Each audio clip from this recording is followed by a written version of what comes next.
What is up, and welcome to Solo Citizen Episode 1, a Star Citizen podcast where we kind of just cover everything that's going on in the verse.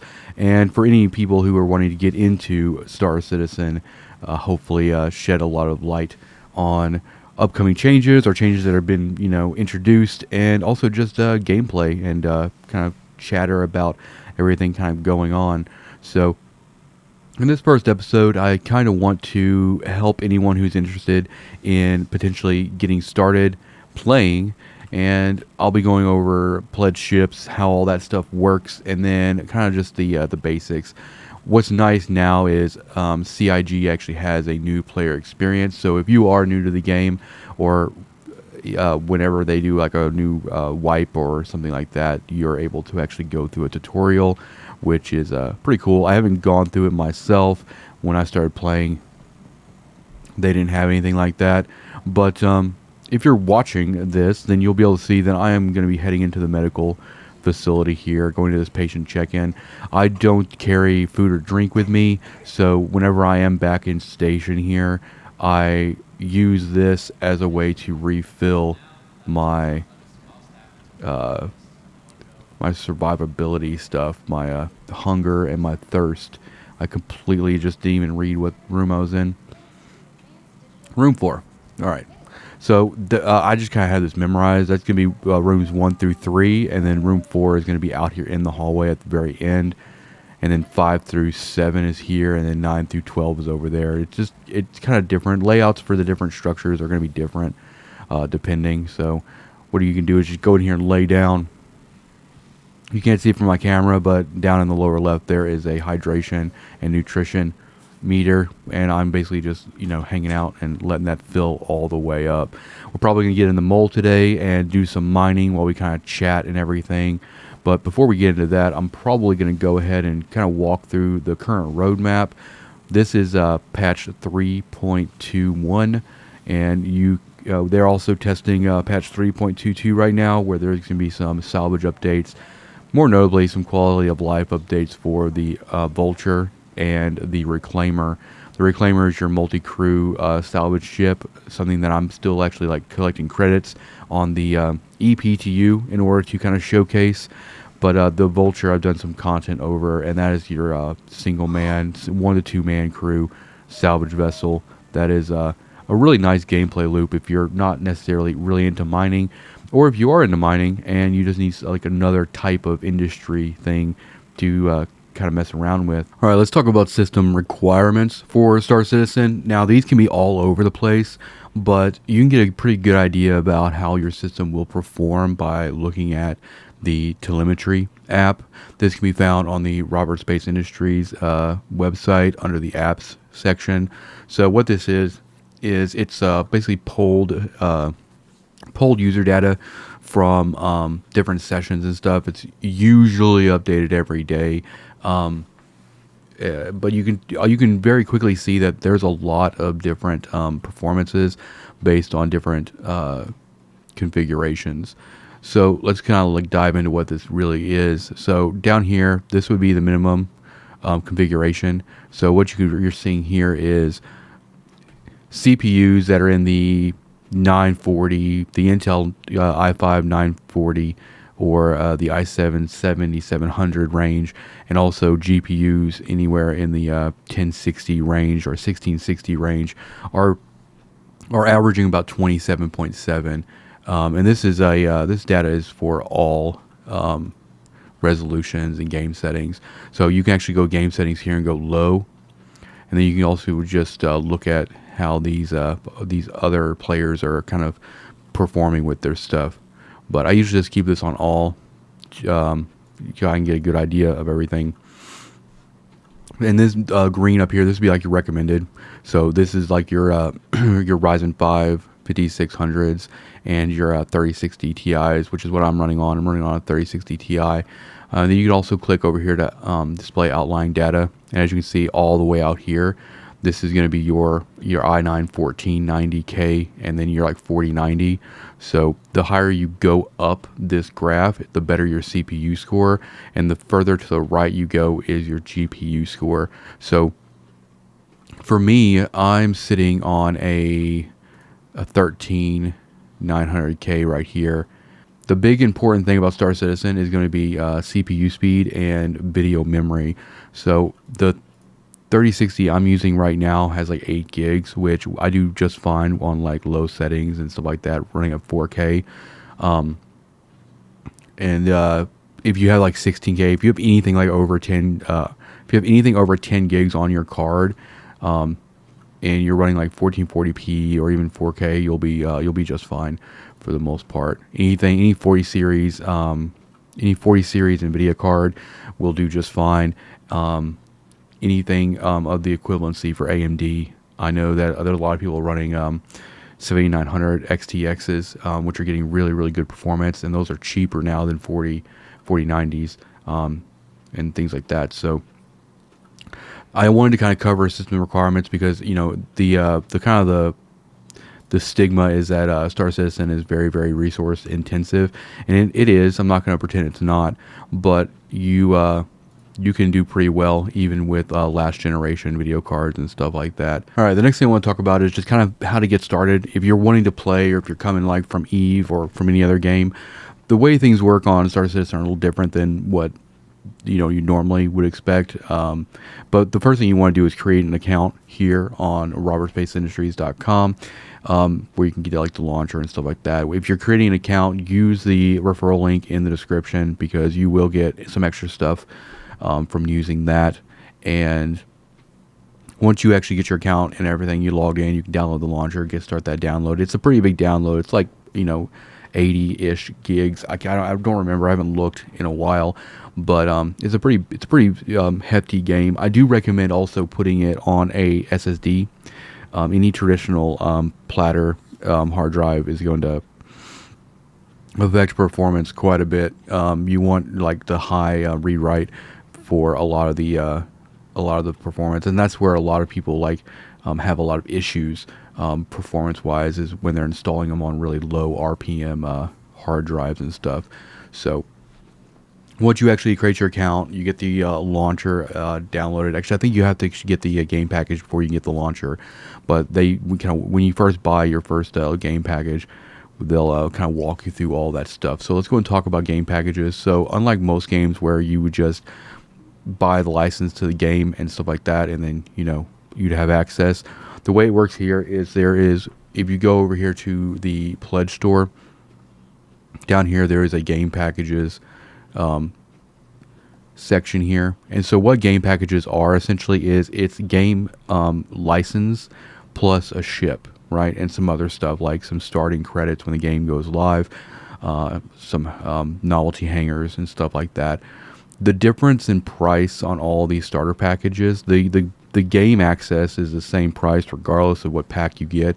What is actually affecting these prices is the quality, size, or type of ship that comes with your package, and you have to have one of these game packages to access the game. So what ends up happening, you'll get one of these, and then you'll be prompted to download the launcher. You'll download the game, and you'll be off to the races.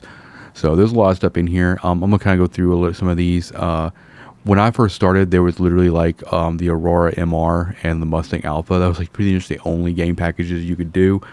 I thought the Mustang Alpha looked pretty cool, but I ended up actually melting it, and I'll explain melting and all that stuff in probably later episodes.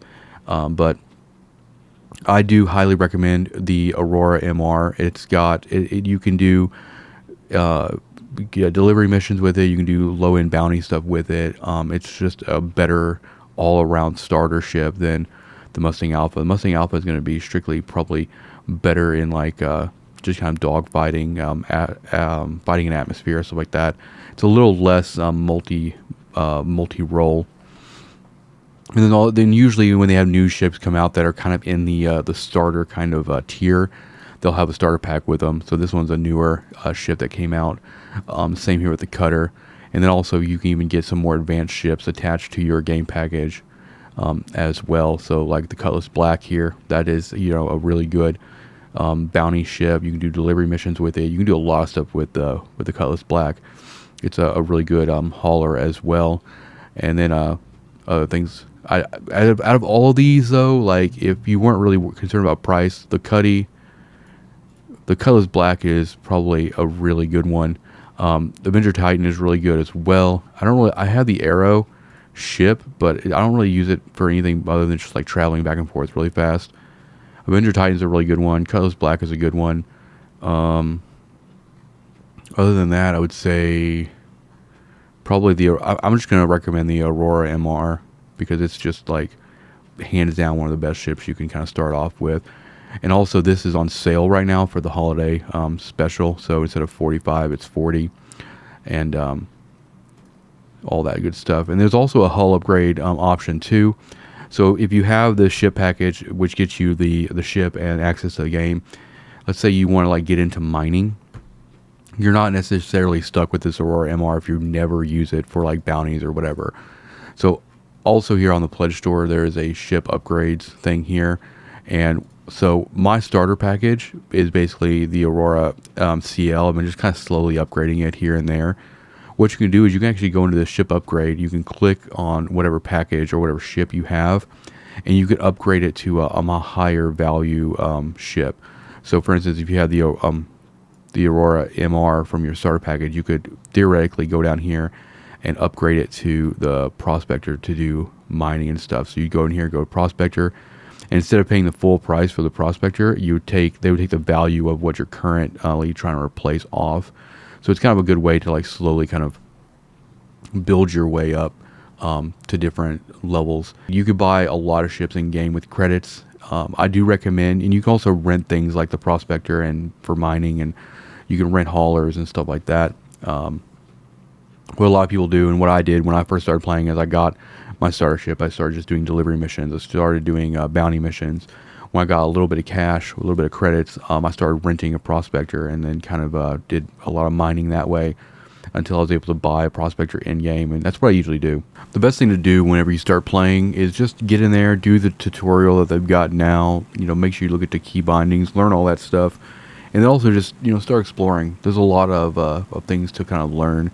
I'll try to cover a lot of them in this series, but some of the big notable ones, just to help you kind of get around, is if you use your scroll wheel, you can actually scroll up and it'll increase your run speed. Obviously you can hold down shift to sprint and stuff like that. That'll help you get around. Also, whenever you first start playing, you're going to be you'll have to select a major planet to start on. So I can't tell you how many people I've talked to that they start playing and they get absolutely lost on a Lorville or Area 18 or any of that stuff like that. So the idea is that whenever you get to that planet and you log in, you're going to be kind of in the residential section. So you'll have to find your way out of there. Your goal is to get to like the metro station or the train, make it to your spaceport where there'll be terminals that you can then bring your or receive your ship and stuff like that. So those terminals look like this right here. So when you get to the spaceport and those cities, you'll be able to get this. You'll go in here and you'll see deliver if you are just fresh on the new patch or if you just started. But you can basically just get it delivered instantly to where you're at, and then you retrieve it. And then once you actually retrieve, it'll give you a hangar number. So in the spaceports, they're always going to have elevators that you'll find. So we're going to hangar 2 here, so we can go in here and slap that, and it'll take me to my ship and all of that. So I think we're going to do some mining and kind of chit chat a little bit more about some more stuff. The mole I'm not going to go too in depth on the mole right now. That's what we're going to be mining in today. I do it mainly because I just like having the extra space. But once I really start kind of like diving into mining in this series, I'll probably use a Prospector. I think that's probably going to be a lot more realistic for a lot of people kind of getting into that. Probably some of the major focuses of this series are going to be salvaging and mining.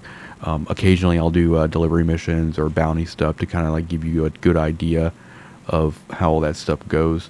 But for the most part, I kind of just go in here and chill, do some mining. It's a lot slower pace than, combat can be pretty fast paced if you're doing like the FPS or dogfighting and stuff like that. But like if you want to look at like comparisons, compare like Eve mining or stuff like that to like mining in this game,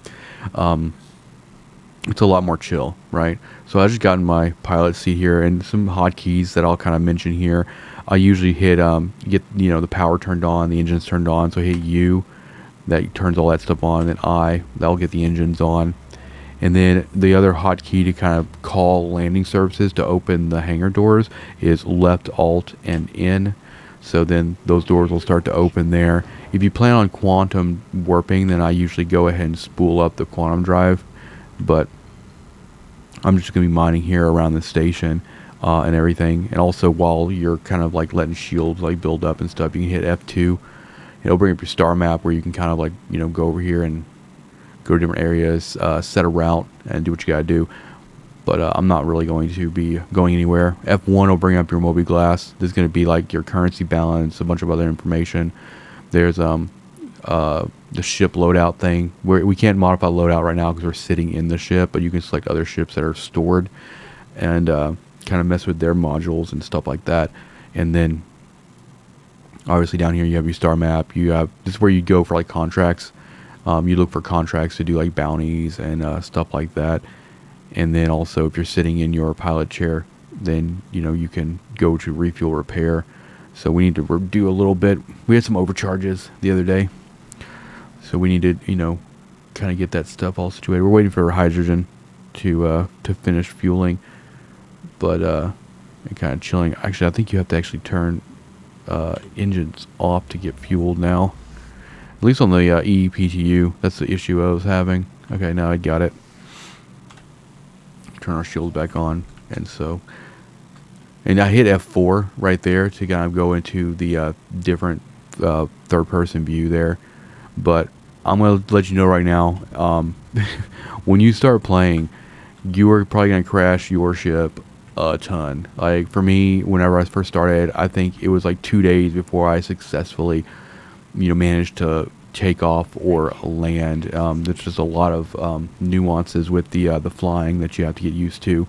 So like scroll wheel right here increases our throttle, and then we hit W to like go forward, and then D to strafe in different directions, and then X would be your space brake. But also you can just hold down shift, your booster, without touching anything else, and kind of slow down as well. And then the boost also works if you're going forward up to the point where your throttle is and stuff. And then E and Q are just going to let you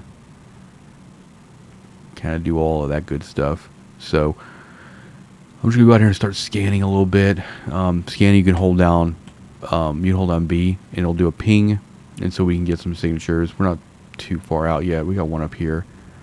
So this would be what a signature would look like. And if you just hit V, you can go into the scan mode, and we can look at the signature of it. But that's going to be those turrets that are up there by all that. And then this scroll wheel on here adjusts your cone, basically. So we're pinging 360 at full, and you can go down to 180, 90, 45, and so forth. I usually just keep it at 360 because I just kind of fly in one direction and look for a signature. If I see something, then I go for it. So we're going to go and keep pinging here. Here's a rock right here on our doorstep. We'll bring my throttle down, and what you got to do is we're going to scan this rock and see what's in it, what the mass is, what the resistance. That's going to give us a good idea on whether or not we can mine it. I have a couple of mining lasers on this mole. I got one that can mine up to 27,000 mass at 30% resistance, and I got one that can go up to 11k mass at 30 resistance. But I have spreadsheets for all that I put in the rock information and kind of get an idea if I can do it or not. So I'm gonna go ahead and kind of get close, because like I usually, if we can do it, we want to be kind of in our spot. I usually get about 55 meters away. So this is a 9,000 rock at 0 resistance, quartz. Ugh. Gross. We're gonna go somewhere else. I'm usually looking for like bexalite, terranite, stuff like that. Quartz. I could fill the entire mole up on that rock right there, but 0 resistance is actually pretty gnarly as well, because that means all of the power from my lasers is going to that rock. So it can be really kind of crazy to control, which you'll kind of see. We'll be doing a lot of mining in this series, so If you watch every episode, you're gonna get a pretty good idea of how like the mining process and the mining loop kind of works here.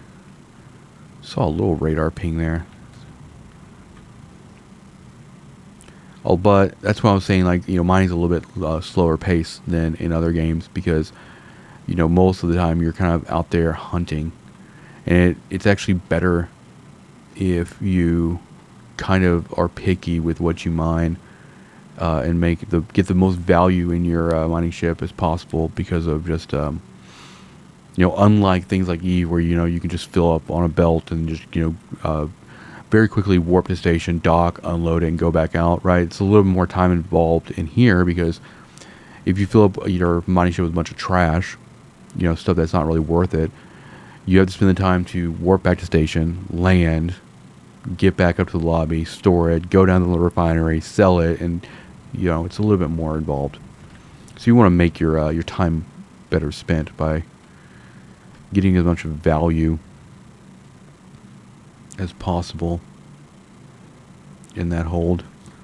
Usually you have to go pretty far for this. You can also go to moons or planets and mine as well. It's just right now the value of Terranite, Bexilite, stuff like that is pretty decent. So I actually do pretty well out here, just kind of hanging out at this station and mining. It requires less downtime, or if you're going to a planet and mining, you're going to be all that transit time and stuff. Just kind of adds to the session. Here we got a signature over here. What is this? All right, it's a 1700, which that tells me that that's a rock. So that's a rock. That's 1850. That's a rock too. If you see anything that's like even numbers, like if you see something that's, I don't know, 10,000, that's probably gonna be salvage that a vulture can grab. I'll go over rock types and what their signatures are. So if you do get into mining, you'll be able to quickly identify signatures about what type they are. So what I'm going to do is I'm going to kind of slow down a little bit, and I'm just going to kind of, we're going a little hot. I was laying on my booster a little bit. There it is. So I'm going to kind of keep this in view here because I'm going to do a turn and burn. But I think we're actually, no, we don't even need to. All right, we got a nice little rock here. This one's got gold. It's about 36 SCU total. And it's got some gold, 8% inert. So we'll try to dodge all that. So let's see kind of how we do here. Go and get our laser on. Go ahead and start bringing up the laser power. And kind of find a sweet spot. I usually like to kind of slow build. The instability is something you want to watch out for. So if you're new to mining, you don't know what's going on here. We're trying to like increase the power we're putting into the rock, and we're trying to keep the charge level in that green optimal window. So as you see here, like our power is dropping a little bit, so we need to kind of keep juicing it a little bit. And then once we get in that green charge window, we want to keep it there and try to keep it out of the red. So as you see, and it'll start to fill up horizontally. That's what we want to do, is we want to fill up that window completely, so it'll frack. But we have a pretty small window here, so we have to be pretty careful. That looks like a pretty good spot. Bring it up to like 31, and we can kind of chill. So that should be good. That is a fracture. And if they're purple like this, we can actually extract them, but we want to scan it first so we can kind of see what's going on. I'm going to go and grab it because it's going out of my range here.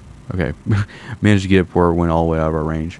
So that gave us some gold, and that's kind of what we're after in this rock. So it's got 5% gold, and it's like 5 SU. I'm not going to get that one. I want to get high percentage, very high percentage of gold, low percentage of everything else. 55, 40. This would give us like literally like 3 SCU of gold, thereabouts. I think we could do a little bit better than that. And that's what I'm talking about, like when mining in this game. You kind of just cherry picking a little bit. That's another one too, same thing. So this was not a very good fracture, very very horrible split. But you're gonna find a lot of rocks that are beyond your laser's capability of cracking. You're gonna find stuff that's small, big. It's got a lot of inert. There's a lot of you have to kind of cherry pick and find like pretty good rocks to fracture and only take what you want. and try to bring back the most value. That can be the biggest thing. Like this, yeah, I'm not. It has very low inert, but also is very low gold. I don't want the other stuff in there. So started off, it was started off to be a good rock, but we ended up getting like 3 gold out of it. So we'll go find something else to mine. All right, we found a rock here that has some gold in it. It's got a pretty good amount of SCU. We might have to use the other laser for this. I'm not sure. I think it's like right kind of in between. But if we have to use the throttling method, then I'll kind of show you what that means. We're at low power right now, so we can kind of hang out there. But we're finding a lot of gold today, so I think we're probably going to end up filling up on gold mostly, which is all fine. Our charred window on this rock is really small, so that's why I think we're probably going to have to do some throttling here. But we'll see. It's pretty steady right now.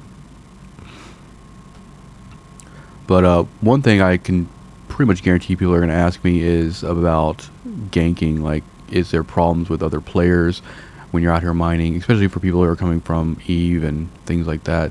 And the short answer is no, not really. I don't really have any issues with other people. But also, I don't go to high trafficked areas.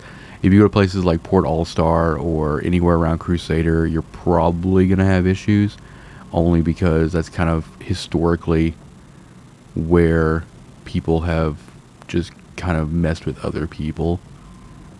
I'm throttling right now. This is what just kind of like turning the laser on and off, just kind of keep the progress going in there.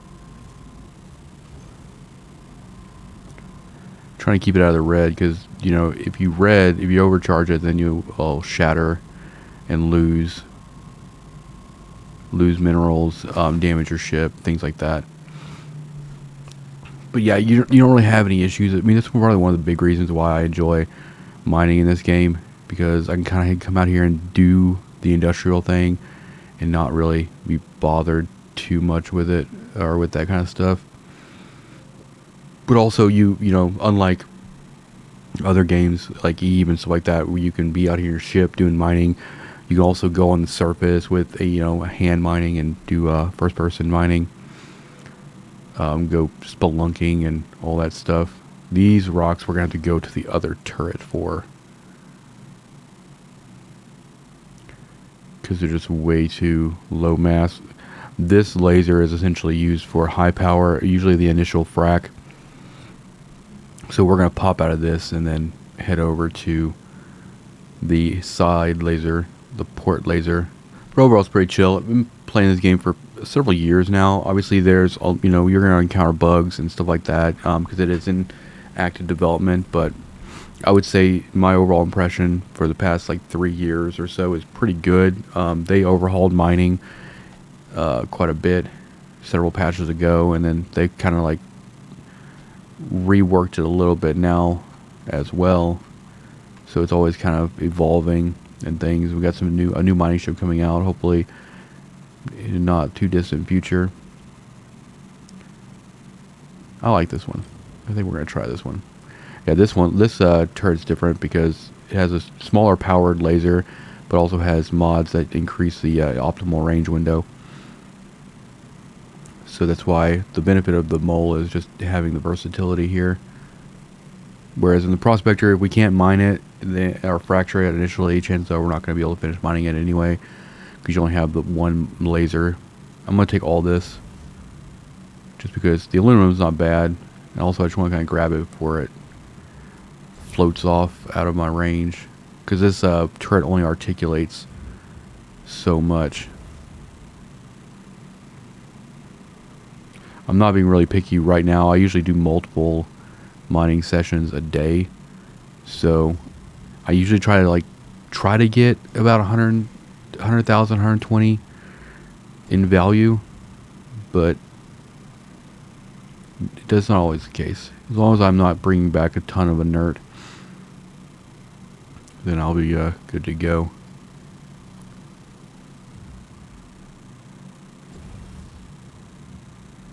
Let's see what's in this one. This one's going to have to be fracked. All these are going to be fracked.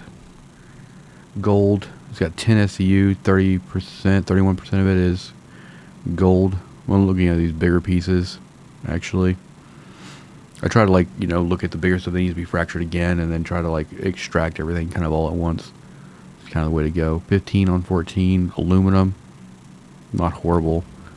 See how we do on this one. Some of these rocks, when they get really small and they still need to be fractured, we'll have to throttle as well, but minimum power on this head, on this mining head, is 10%, so it's going up pretty steadily here, which is like what we like to see. If you have like zero resistance, then we would be all over the place with this charge level, and we have to be like throttling and doing all kinds of crazy stuff. We also have a mod that increases the speed at which the optimal range window fills up, so that helps with speeding up things as well. So we can actually cut the laser there. A little bit of throttling at the end, just to make sure we don't get into that red zone. Going to start grabbing all this stuff. There's also a third head on this ship too, but I don't really use it. You could theoretically put something that filters out a lot of inert on there, but I just don't. I try to keep the loadout cost pretty cheap. If you do blow up your mining ship or any ship right now, obviously you just go to your terminal and you do an insurance claim and you get it back. Before, you would get, like, for the mining ships, you'd get like your mining head back, but you wouldn't get your mods back. But now you actually do get the mods back, which is nice. Gold aluminum. I was hitting the wrong rock there. A little bit of gold, about 9 SCU. Have a lot. We're gonna have a lot of aluminum coming out of this. All right, let's get this one. I don't really do a whole lot of quantanium mining anymore. I used to. It was a lot more. It wasn't as rare back in the day, so it was very easy to do a few million in credits with even just a prospector with the amount that we were finding. Now, if you find it, it's kind of just like a little treasure, But that stuff is different than this stuff, because once you mine the first little bit of quantanium, you have 15 minutes to get your ship back to station and store it because it's considered volatile cargo. So it's a little bit more risky to kind of be messing with. We get this one. That's the top of my range right there for the articulation, so I need to try to get this one before it drifts too far. But I think overall the idea for this series is just to kind of real world play the game, do some mining, do some salvaging, do some industry stuff, and kind of chart its development in the next few years or so. This is a game that I've been kind of had my eye on for a while. I stepped away at like patch 318, 319 because of just there's a lot of drama, like not drama, but they had a lot of issues with those patches. So like it was like every day I'd log in. I was really excited actually for 3.19. But it's like every day I tried to log in and just kind of like start the grind again, and get credits and do what I normally do. They would just keep resetting the repatching it, resetting it. Every time I logged in, I had to start back over from scratch, which is annoying. They got that patch all figured out and everything. So normally how it works is like when there's a patch on the PU, which is the persistent universe, it'll be on there for months and months and months. So you can grind, you can do long-term persistence. That's kind of the goal, right? They want long-term persistence testing, tracking market values, player currency, and just kind of stuff like that. But ever so often there is a patch that comes out that just needs a lot of rework, that results in a lot of database wipes and stuff.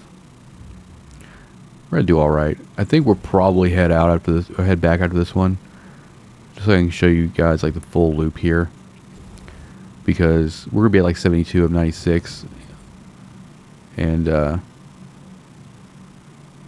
pretty decent. You can also log out in your ship too. So if you have a ship that has a bed in it, you can lay down in that bed in your ship, and you'll get a log out option, which is what I did. I took like a 5-minute break. The log out timer is like 15 minutes, so you definitely don't want to like AFK, and because if I AFK'd right here, it would take me back to where my station implant is, and I'll kind of go over that too before we kind of close out this episode. But yeah, it can just cause problems. You have to claim your ship. But if you log out in your ship, then you can kind of pick up where you left off. And I've done like really long extended mining trips over the course of several days. Got the throttling on this one. There we go. A lot of inert in this one, but that's fine. This will probably end up being, if I just say 50, maybe 50k. Not filling up all the way. I might be surprised. The gold is the highest value in this haul right now. It's just we haven't got a whole lot of we've been finding just a lot of gold stuff lately. All right, let's go and get out of this seat. I'm gonna go ahead and get back to station. I'm gonna kind of talk about, to close out this episode, I want to talk about how you can kind of set your medical station to where if you die, you'll kind of go back to where all your stuff is kind of, at, and your ships and stuff like that. And then we'll sell all this stuff that's here in the mole and all that.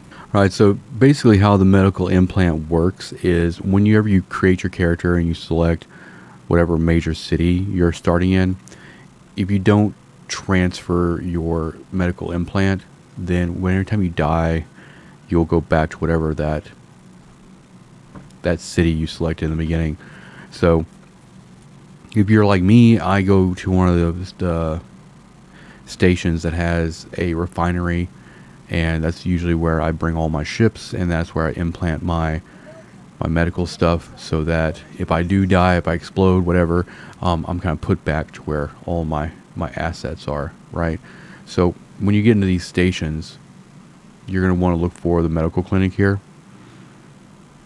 Now, normally if you go in here just to like refill and heal up, you'll use this patient check-in terminal. But if you go around and look, there's a registration terminal here that you can go into. And then this has already been selected, but you can hit, there'll be a transfer button here, which will turn this station into your region station. So wherever you're operating out of, make sure you kind of have that situated. Now we are going to go to the inner station elevators, and we're going to go down to the refinery. There's also a Galleria in most stations that you can buy weapons, armor, and things like that. But we're going down to the refinery. You get usually the look for the stations that have the L1 at the end of the name. That's going to be your refineries. So like Hurl L1, Arc L1, Mick L1, Crew L1. Those are the ones that are going to have these refineries here that allow you to sell raw ore. I don't personally. I used to submit work orders for refinement and then haul all this stuff to the major cities and sell it. But the like that's where you do this.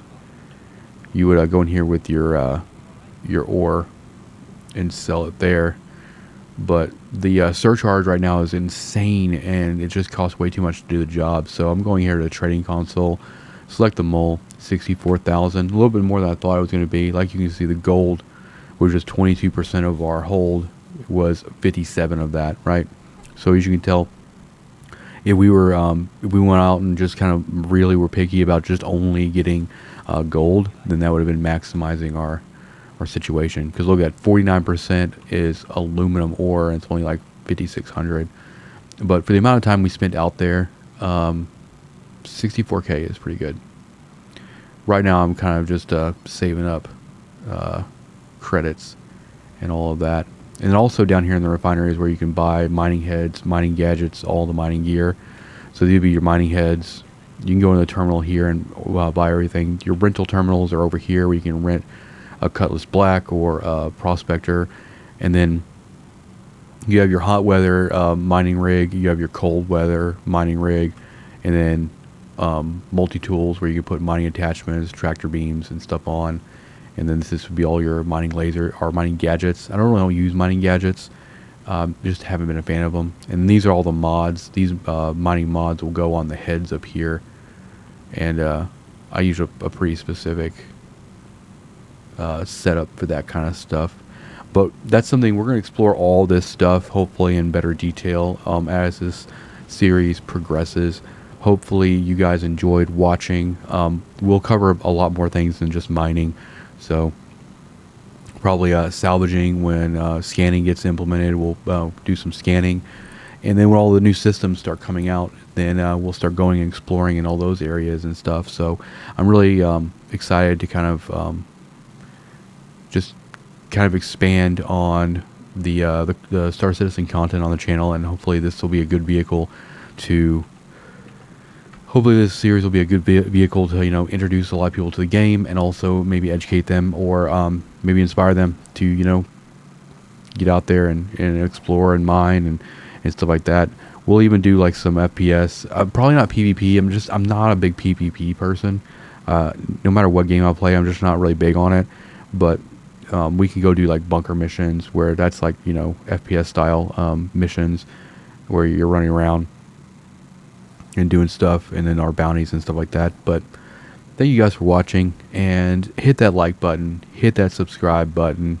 Trying to get to that 50,000 subscriber goal. Hopefully we'll get there. That's my 2024 goal. And if you haven't already, join the Discord where we'll be discussing this and everything else that happens on the channel. If you're interested in playing, use that referral link in the description to get some extra goodies. But yeah, peace out. I'll see you guys in the next one.